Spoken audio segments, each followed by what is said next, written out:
Who claims to be the true governor of Colorado, is leading a political revolt in local courtrooms. Ward Lucas and our I-team have been looking into a new faction of the Patriot movement. Are these people advocating violence? Well, no, they're anxious to tell the public that they're not a bunch of gun-toting kooks. They say they are serious students of the law, and they found some interesting ways to confound and confuse the government.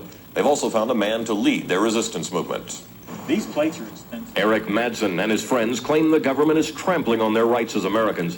Madsen says they've been hassled with traffic stops, court appearances, and evictions, and he wants it stopped. He's intelligent, articulate, and unbelievably intense. And when this nation was founded, it was founded because the very same things that are happening today were happening to those people. And they fought for their rights, their God-given inherent rights. And they won this nation. And England was removed. Madsen lifts passages from a half-dozen law books to support his claim that government employees are foreign agents who steal authority from the people. Madsen's friends say they're fighting back. They filed papers in counties all over the state proclaiming Madsen the governor of the Colorado Republic. At Patriot meetings in Denver, some members call Eric Madsen their true leader. He had a vision from God that he was chosen to be a governor, and 3 people decided that they signed a piece of paper, and they registered, they signed it, and it made him a governor. Madsen's friends meet at his home in Aurora to talk about ways to resist the government. There's a sign on the door warning police to stay out. Some of the Patriots refuse to carry driver's licenses. They have so-called freeman passports signed by Governor Eric Madsen. They don't buy license plates for their cars. They claim that would give the government ownership of their vehicles.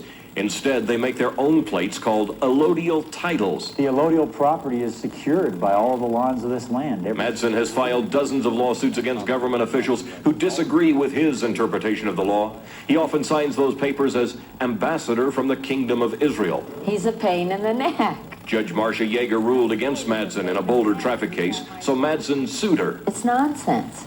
This is a democratic society based on laws, not on people, not on whim. Madsen says it's not a whim. And those judges that violate the law in the process of doing their job are held accountable. Each lawsuit generates a huge amount of paperwork and court time. They're wasting their life. And my message is, get a life.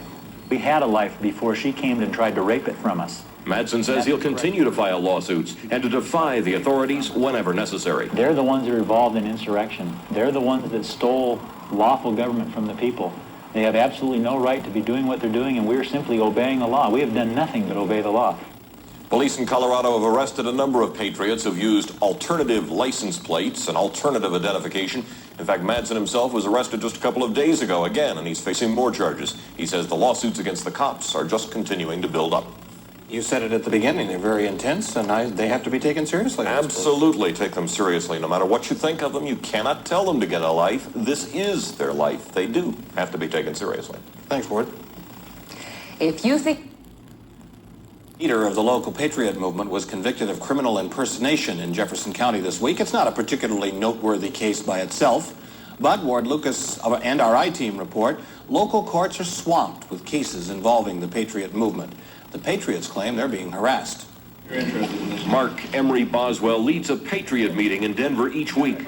He's a talk show host with a Patriot radio network, intelligent, easygoing, but he and his friends are driving the courts nuts. They're teaching Americans about their rights and how to resist the legal system when they feel their rights are violated. Boswell claims a lot of local courts have no jurisdiction over him because they fly the wrong kind of flag, flags with gold fringe. Boswell says that makes them military or maritime courts, so they can't rule in civilian cases. Recently, Boswell visited a friend in the Jeffco jail. Intelligence cops started tailing him, waiting for him to make a mistake in traffic, and then they pulled him over to get him identified. Mark Emery Boswell told the cop his name was Mark Emery, his middle name. He refused to show his driver's license because he said the Fifth Amendment allows him to refuse to cooperate when he's accused of a crime. Police then arrested him and charged him with using a false name. The day that a person can go to jail for up to 18 months for using his own name is a sad day in the history of this country. Boswell's first trial ended in a hung jury. conducted. Kenneth Long was one of the jurors. It sounded like he wanted to get caught and wanted to get involved in this thing because that was going to further his agenda.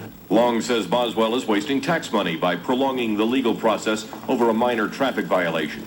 There was a second trial this week. A few hours ago, the jury found Boswell guilty. The judge also cited him for contempt of court because he kept pitching his radical legal theories to the jury. Essentially, I was shut down at every corner and denied an opportunity to fully present my defense. Boswell says he's going to appeal the case. This is Ward Lucas, 9 News. And Jefferson County has at least 10 other cases involving members of the Patriot movement waiting to go to trial.